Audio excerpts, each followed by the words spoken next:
Welcome to the National Stadium and welcome to this program on France 24 on the road to Beijing. This will be the very last leg of the torch relay on the 8th of August. The last torch bearer will light the Olympic cauldron right here and it will burn for the duration of the Games. Designed by Swiss architects Herzog and de Meuron, the Bird's Nest Stadium can hold 90,000 people inside. And as you can see, plenty outside as well.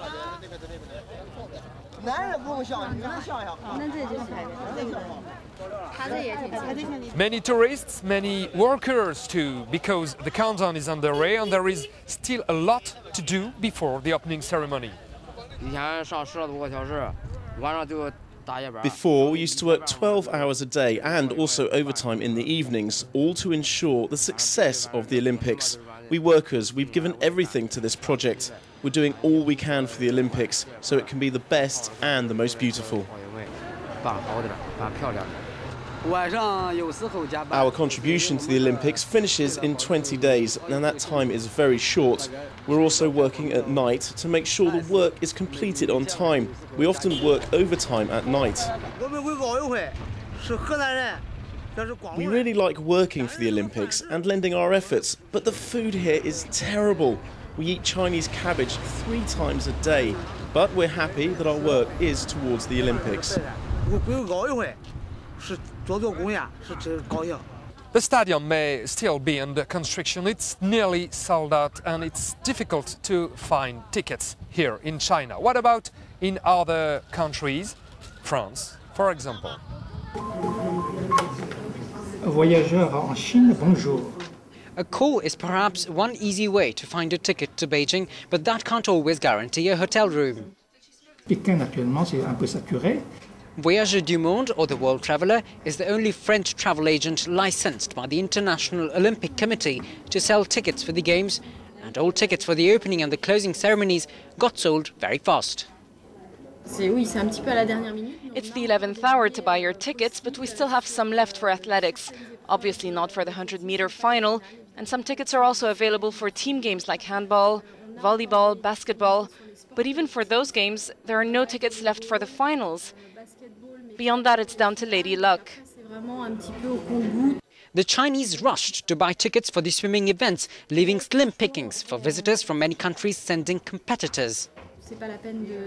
There's no point in trying to reserve swimming tickets, and I think there might be some kind of a deal between the organizing committee and other countries. It's not normal to have no swimming tickets left whatsoever. But if you still want to see Australians Grant Hackett and Eamon Sullivan or French Laure Manodou swim for gold, eBay could make you lucky.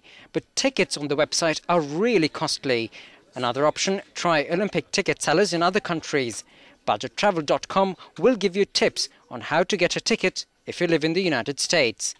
Many would like to go to China in August but avoid Beijing, and there is some hope of finding other touristic options.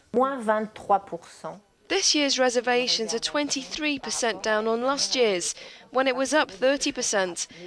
The situation's far from being a catastrophe, but having said that, it could get worse.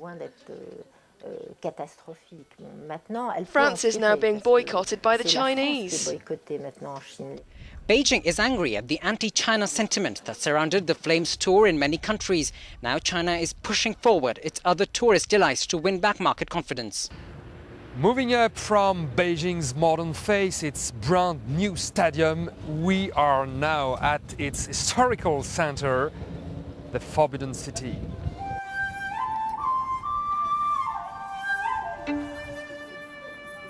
The millions of visitors expected to descend on Beijing for the Olympic Games will, like emperors of old, be able to take a break from it all behind these high walls in cool gardens dating back to the 14th century. But for the Flame, no race. The torch relay is now a focal point for anti-Chinese protesters across the world, and this week has been no exception. It's 40 degrees hot at Muscat Airport, even at twilight. But the vice president of China's Olympics organizing committee is all smiles. That's because Oman is a good business partner, and the Sultanate bans demonstrations on its soil.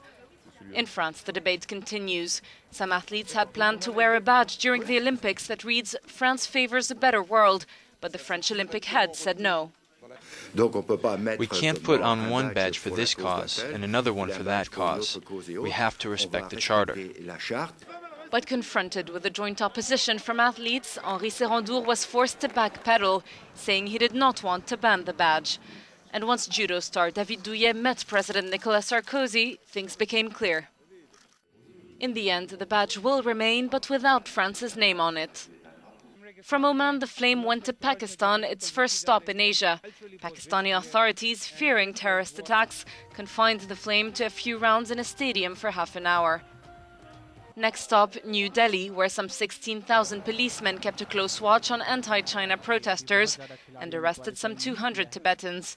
The flame's run was cut short by 2/3, and earlier this month, China had already forced India to cancel the tour in Mumbai. Soon the flame will go to Australia, where more controversies in store. Prime Minister Kevin Rudd has made it clear he won't let in Chinese security personnel in the blue sports gear. Their heavy-handedness was sharply criticized in both Europe and the United States. Time for a bit of shopping. The Olympics may be the largest sporting event in the world, but it's also big business. And huge profits can be made from selling small things, like in this officially licensed store, where you can find some 4,000 different kinds of Olympic memorabilia. We bought a lot of things. We bought a lot of the special thing, like from collection, money collection, special stamps and clothing for the kids, and different things for the kids. Well, what is your budget? We spend about $400 Canadian dollars on the souvenirs here. It's a lot of money. It's a lot of money, but it happens once a year, and you're in China, and it's the Olympic Games this year, so we have to enjoy it and bring whatever we can. My budget is about €100. It's a lot of money. I think so, yes, but it's the best gift you can take away from Beijing on this occasion, so I buy everything I can get. Well, what do you think about the ties? Pretty smart, Well, at any rate, it brings us to the end of this program. Thank you for watching. We'll be back next week for the next leg of On the Road to Beijing on France 24.